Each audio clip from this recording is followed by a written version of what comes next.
Venu de Birmanie et de Chine, le citron a progressivement colonisé la Méditerranée.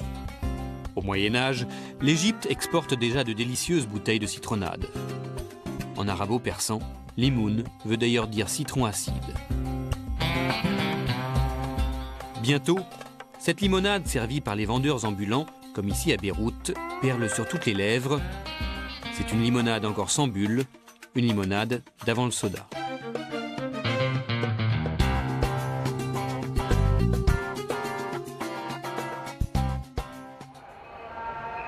L'Algérie, un siècle plus tard.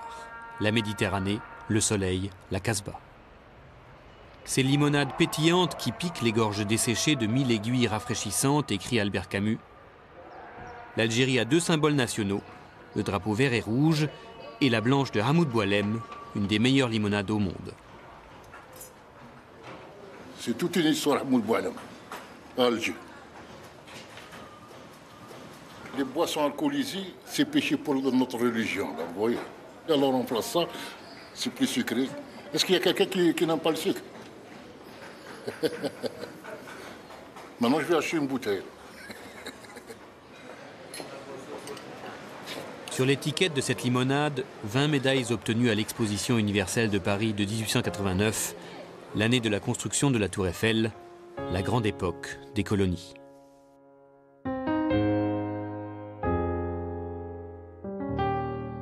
Quand mon père me disait « tu viens avec moi à l'usine aujourd'hui », c'était un événement. Et puis le café, on le prenait avec les chauffeurs livreurs au bistrot d'à côté.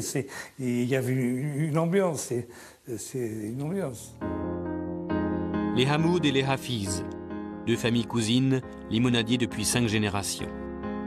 Mohamed, un des plus jeunes cousins, fait ici ses premiers pas sur la terrasse de l'usine. À l'époque, la production est encore modeste. À l'école, Mohamed revend à la récré 2-3 bouteilles prises dans les réserves sous l'œil bienveillant de Boualem, ici à l'image.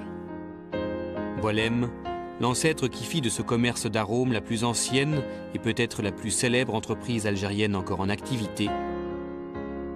Mohamed sera tour à tour chauffeur, caissier, directeur commercial et membre du conseil d'administration. Il ne faut pas croire que c'était comme maintenant à une échelle industrielle. Hein. Quand ils vendaient 2-3 caisses par jour, l'aïeul était content. Hein.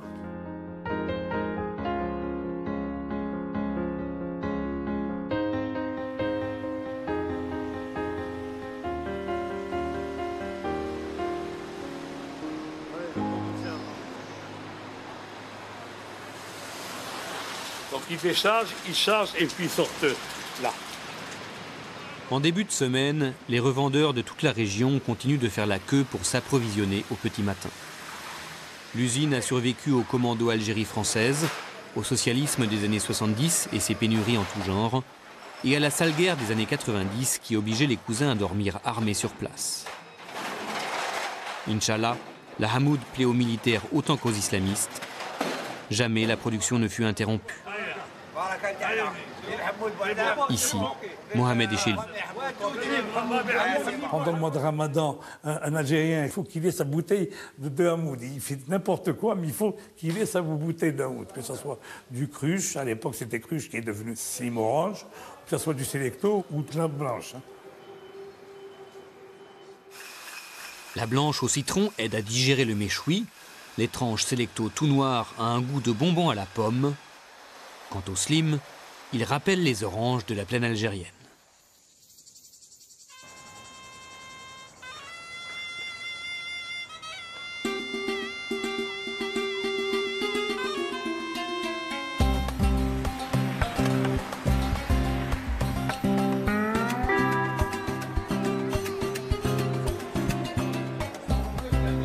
Coca-Cola avait son usine juste à côté de la nôtre, après le débarquement américain.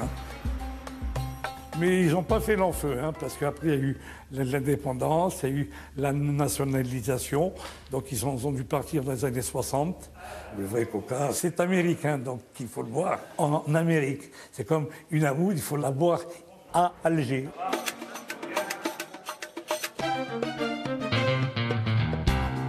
Longtemps, l'entreprise n'a pas eu besoin de faire de la publicité. Il y avait toujours plus de demandes que d'offres. Il fallait juste moderniser de temps en temps. Mais au début des années 90, les grands groupes américains au budget marketing illimité sont de retour. Alors, il faut s'adapter. Ce jour-là, toute l'usine est en émoi. 2 joueurs de l'équipe de foot nationale vont faire une publicité pour le nouveau soda fraise, une première. Très sucré, le goût fraise fait un malheur en Algérie, mais jusqu'ici, seule la concurrence en proposait. 2 internationaux adulés par la jeunesse algérienne et 2 amateurs de soda, le Gaulle refuse de jouer s'il n'a pas son sélecto. Une sélecto à Alger, une sélecto en France n'est pas la même. Les Algériens qui vivent à l'étranger me disent c'est pas la même chose. C'est pas la même chose parce qu'il y a l'eau, le sucre n'est pas le même. Mais quand même, ça donne une petite nostalgie en fait.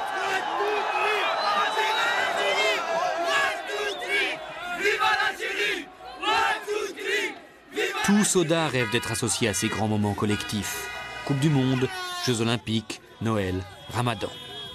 Ceux où les gens sont joyeux et où ils ont soif.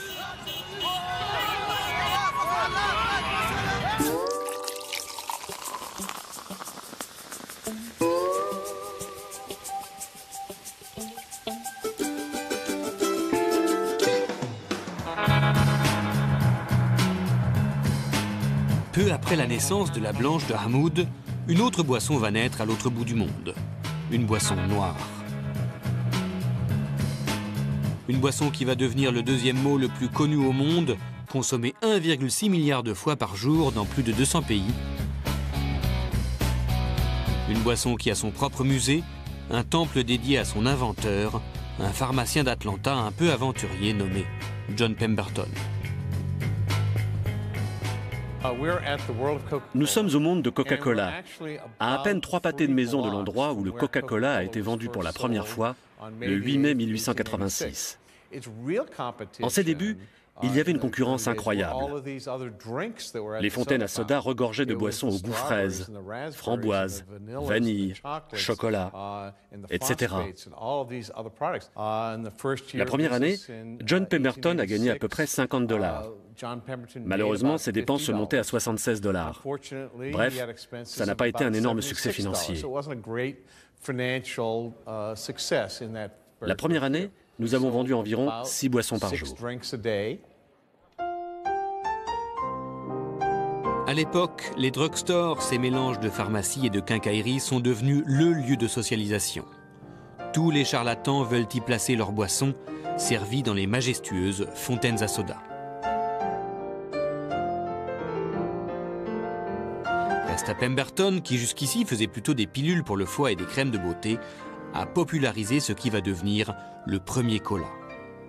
Un étrange mélange vendu comme stimulant tonique pour les nerfs, qui contient du caramel, de la vanille, de la noix de cola venue d'Afrique et même un soupçon de coca, la plante divine des Indiens du Pérou.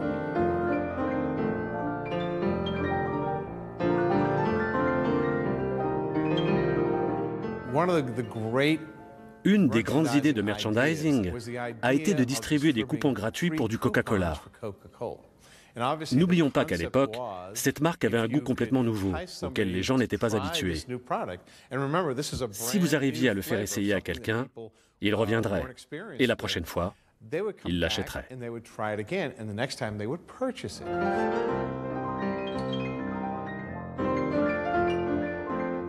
Pemberton ne connaîtra pas la gloire. Ruiné, il vend ses parts à des investisseurs qui ont une idée astucieuse. Ils ne produiront que le concentré de la nouvelle boisson. Ensuite, ils revendent ce sirop aux milliers d'embouteilleurs indépendants chargés de produire sous licence. Pour se différencier des autres colas, il y a le marketing. Tout est porteur. Le graphisme inimitable, la bouteille aux formes sensuelles appelée la dame au fourreau et la prohibition qui favorise toute boisson non alcoolisée.